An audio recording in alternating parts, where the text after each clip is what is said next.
नमस्कार। पश्चिम बंगाल से एक बड़ी खबर आ रही है मित्रों। पश्चिम बंगाल में ममता बनर्जी को हाउस अरेस्ट कर लिया गया है। हाउस अरेस्ट का मतलब ये है क्योंकि कोई फॉर्मल गिरफ्तारी वगैरह नहीं हुई है, लेकिन सिचुएशन ऐसी बन गई है जिसमें ममता बनर्जी को कहा गया है कि आप घर के बाहर मत निकलिए, आगे हालात खराब हो सकते हैं। ममता बनर्जी घर से बाहर निकलना चाहती है।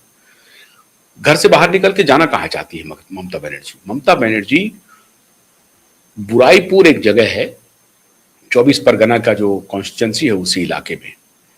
वहां पे कल 11 वर्षीय एक लड़की की अपहरण हो गई। पहले उसको अगवा किया गया और उसके बाद उनके साथ रेप की अभी खबर आ रही है और फिर उसके बाद हत्या की भी बात है। उनकी हत्या कर दी गई छोटी बच्चे की। रेप की पुष्टि हो रही है, खबरें आ रही हैं कि रेप की पुष्टि हो गई है और उसके बाद हत्या की गई है। अब इस विषय के बाद जैसे ही इसकी जानकारी मिली ममता जी को, ममता जी और उनके टीम ने ये कोशिश की कि वो बुराईपुर जाएंगी और पीड़ित के परिवार से मुलाकात करेंगी। लेकिन इस बीच कोलकाता पुलिस को खबर लगी कि काली घाट में जहां ममता जी अभी अपने घर पे हैं, वहां से अगर ममता बनर्जी निकली तो अभी वहां पे जो संदिग्ध थे इस बलात्कार कांड के, बहुत जबरदस्त वहां पर मॉब सड़क पर आ गई है और एक प्रकार की लिंचिंग शुरू हो गई है संदिग्धों की, जिसमें से 3 की गिरफ्तारी हालांकि पुलिस ने कर ली है। और वही जो सीसीटीवी के आधार पर जो गिरफ्तारी हुई है, उस गिरफ्तारी के बाद भी लेकिन खबर आ रही है कि बड़ी संख्या में लोग जो हैं सड़कों पर प्रदर्शन कर रहे हैं और पीड़ितों के परिजन को न्याय दिलाने की मांग कर रहे हैं। लोग अभी भी बहुत ही एजिटेटेड हैं।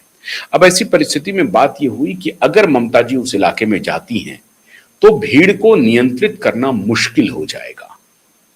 हो सकता है कि भीड़ उनके ही खिलाफ धावा बोल दे। इसी स्थिति को ध्यान में रखते हुए ममता जी को हाउस में एक प्रकार से रहने की अपील की गई है और उनको रखा गया है। बाहर में पुलिस बल बड़ी संख्या में तैनात है। ममता जी के घर के बाहर में पुलिस बल तैनात है। अब ममता जी कह रही हैं कि मुझे हाउस अरेस्ट कर दिया गया है, मुझे बाहर नहीं निकलने दिया जा रहा है। लेकिन वस्तु स्थिति यही है कि अगर बुराईपुर ममता जी गई या ममता जी घर से बाहर भी निकली तो जो एजिटेशन है, जो प्रदर्शनकारी है, वो कुछ बेजा इस्तेमाल कर सकते हैं इस मौके का और उनके ऊपर हमला भी कर सकते हैं। ममता जी के ऊपर हमला भी हो सकता है। इस परिस्थिति से बचने के लिए बंगाल पुलिस को हो सकता है कि कोई ना कोई इंटेलिजेंस इनपुट हो। इसके आधार पर बंगाल पुलिस ये सुरक्षात्मक कार्रवाई कर रही है और ममता जी के घर को पुलिस छावनी में एक प्रकार से तब्दील कर दिया गया। ये बात सही है। सयोनी घोष जी ने ट्वीट किया है कि इसमें परेशान होने की जरूरत नहीं है। अब यही सयोनी घोष हैं, उनका ट्वीट देखिए, जब वो पाला बदल ली है तब उनका ट्वीट क्या आता है। उन्होंने लिखा है कि हमारी मुख्यमंत्री जी से बात हो गई है, मुख्यमंत्री ने फोर्स डिप्लॉय किया हुआ है, 2-3 संदिग्धों की गिरफ्तारी हो गई है, एसआईटी अनाउंसमेंट हो गया है कि एसआईटी गठित होगी और एसआईटी इसकी इंक्वायरी करेगी और हाई लेवल इंक्वायरी के बाद जो भी दोषी है उसे नहीं बख्शा जाएगा। ये सयोनी घोष का ट्वीट आ रहा है। ये आपके स्क्रीन पर अभी आप देख रहे होंगे। सयोनी घोष इस तरह से अब ट्वीट करिए। कल का ही ट्वीट है, मैंने आपको रेफरेंस में दिखाया कि अब जब नेता सत्ता के साथ आ जाते हैं तो उनका नजरिया क्या होता है। हालांकि पहले भी सत्ता में थी वो। तो अभी एक बच्ची की जो बीभत्स बलात्कार के बाद जो मृत्यु हुई है, हत्या की गई है, अब उसको लेकर के एक बार फिर से बंगाल में बवाल मचा हुआ है और ममता बनर्जी विक्टिम कार्ड खेल रही हैं कि मुझे जबरदस्ती नजरबंद किया जा रहा है, हाउस अरेस्ट किया जा रहा है। लेकिन इसके आगे कहानी है मित्रों। कल की ही ये घटना है और इसीलिए लोगों को ऐसा लग रहा है कि ये कहीं षड्यंत्र तो नहीं है या कोई घटना हो गई है, उसमें कोई पॉलिटिकल स्कोर तो नहीं सेट किया जा रहा है शुभेंदु अधिकारी के खिलाफ। क्योंकि कल ही शुभेंदु अधिकारी ने, परसों बल्कि शुभेंदु अधिकारी ने 1-2 दिन पहले दुर्गा वाहिनी स्क्वाड की घोषणा की और दुर्गा वाहिनी स्क्वाड को हरी झंडी दिखाया अलीपुरद्वार में। अलीपुरद्वार नहीं, अलीपुर में, वो भी 24 परगना के अंदर ही आता है। वहां पे जाकर के शुभेंदु अधिकारी ने दुर्गा वाहिनी स्क्वाड को हरी झंडी दिखाया। अब दुर्गा वाहिनी स्क्वाड है क्या? जो भी पुलिस की पेट्रोलिंग होगी, उस सारी की सारी पुलिस जो है उस पेट्रोलिंग टीम में महिला होगी। एक भी पुलिस नहीं होगा, एक भी पुलिस पुरुष नहीं होगा। जो भी पुलिसकर्मी वहां पर होंगे वो महिला होंगी।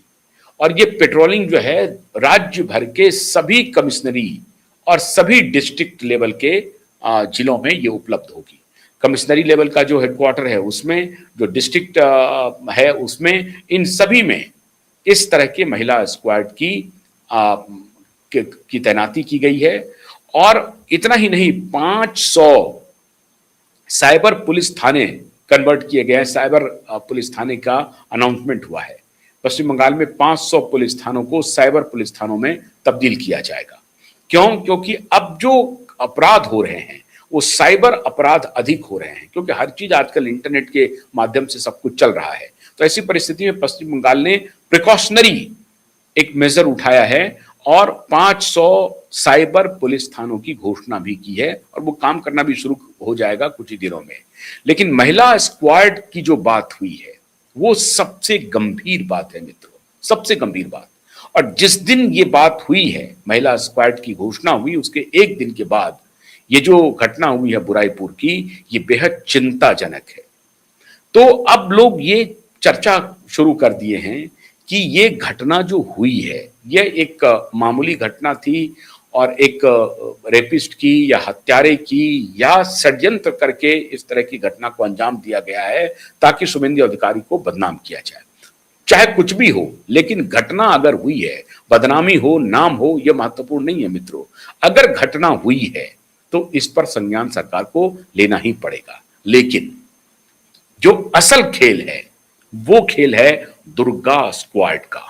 सरकार उस पर संवेदनशील है। बुराईपुर वाली घटना को लेकर के एसआईटी गठित हो गई है, 3 लोगों की गिरफ्तारी हो गई है, पुलिस एग्जॉस्टिव इन्वेस्टिगेशन कर रही है और जल्द से जल्द जो कल्प्रिट है उसकी गिरफ्तारी होगी और उनको जो उपयुक्त सजा मिलनी चाहिए with in the framework of law वो जरूर मिलेगा, ये इंश्योर कर रहे हैं बंगाल के मुख्यमंत्री।